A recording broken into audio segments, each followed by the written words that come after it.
വെള്ളാപ്പള്ളി നടേശൻ തികഞ്ഞ അവസരവാദിയാണെന്നും അദ്ദേഹത്തിനെതിരെയുള്ള നിരവധിയായ അഴിമതി കേസുകൾ അതൊക്കെ തേച്ചു മാച്ച് കളയാൻ വേണ്ടി കേന്ദ്രവുമായി കൈകോർക്കാനാണ് വലിയ തോതിൽ അദ്ദേഹവും അദ്ദേഹത്തിൻ്റെ മകനും കിണഞ്ഞ് പരിശ്രമിക്കുന്നത് എന്ന് പറഞ്ഞത് സാക്ഷാൽ VS അച്യുതാനന്ദൻ തന്നെയാണ്.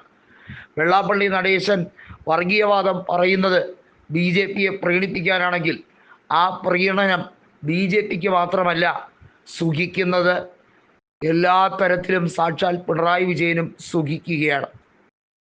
വെള്ളാപ്പള്ളി നടേശൻ്റെ രാഷ്ട്രീയ ലക്ഷ്യം എന്ന് പറയുന്നത് തന്നെ അദ്ദേഹത്തിന് SN ട്രസ്റ്റിലുള്ള ആധിപത്യം നിലനിർത്തുക എന്നുള്ളതാണ്.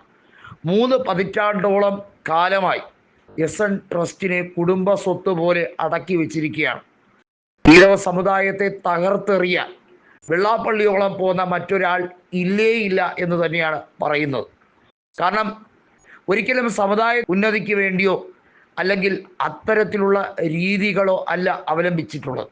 അദ്ദേഹത്തിൻ്റെ മകനും ആ ട്രസ്റ്റിനെ എങ്ങനെയൊക്കെ കുടുംബ ആധിപത്യത്തിന് വേണ്ടിയും സ്വേച്ഛാധിപത്യ മാർഗത്തിലൂടെ എല്ലാ തരത്തിലും മറ്റുള്ളവരെ അടിച്ചമർത്തിക്കൊണ്ട് എന്തിനധികം പറഞ്ഞു, ഗോകുലം ഗോപാലൻ SNDP യോഗം ജനറൽ സെക്രട്ടറി ആകാൻ വരെ മത്സരിച്ചു നോക്കി. അദ്ദേഹത്തിനെ വരെ വെള്ളാപ്പള്ളി നടേശൻ്റെ ആളുകൾ കൈകാര്യം ചെയ്യാൻ ശ്രമിച്ചു. ഒന്ന് ആലോചിക്കണം, വളരെയധികം സ്വാധീനമുള്ള ഗോകുലം ഗോപാലിന് പോലും പിടിച്ചു നിൽക്കാൻ പറ്റിയില്ലെങ്കിൽ വെള്ളാപ്പള്ളിയുടെ റേഞ്ച് എന്തുമാത്രമാണ്. കൃത്യമായിട്ടുള്ള സ്ട്രാറ്റജിയാണ് ഇദ്ദേഹം അവലംബിക്കുന്നത്. പലപ്പോഴും പലരും മിമിക്രിയിലൂടെയും മറ്റും പരിഹസിച്ച് പറയാറുണ്ട്, നേരെ ചൊവ്വേ സംസാരിക്കാൻ അറിയാത്ത വ്യക്തിയാണോ എന്നുള്ളത്. വാസ്തവത്തിൽ കൊഞ്ഞന കുത്തുന്നതാണ് ആളുകളെ നോക്കി എന്ന് വേണമെങ്കിൽ പറയാം. അത്രമാത്രം സമുദായത്തെ വഞ്ചിച്ചുകൊണ്ട് സമുദായ നേതാവായ വ്യക്തിയാണ് നടേശൻ എന്ന് VS അച്യുതാനന്ദൻ പല കുറി പറഞ്ഞിട്ടുണ്ട്. VS അച്യുതാനന്ദനെ ഒരു മൂലയ്ക്ക് ഇരുത്താൻ വെള്ളാപ്പള്ളി നിരവധി തവണ ശ്രമിച്ചിട്ടുണ്ട്.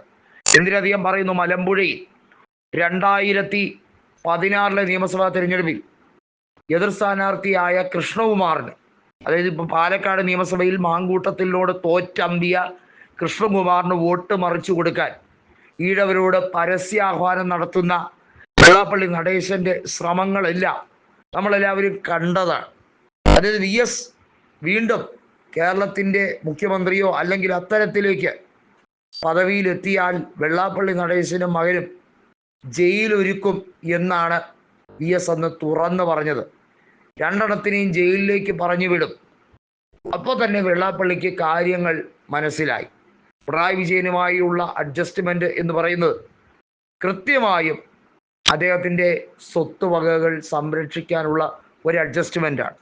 കേന്ദ്രവുമായും കേരളത്തിലും വലിയ രീതിയിലുള്ള അഡ്ജസ്റ്റ്മെൻറ്റ് രാഷ്ട്രീയം കളിക്കാൻ ശ്രമിക്കുകയാണ് അപ്പനും മകനും.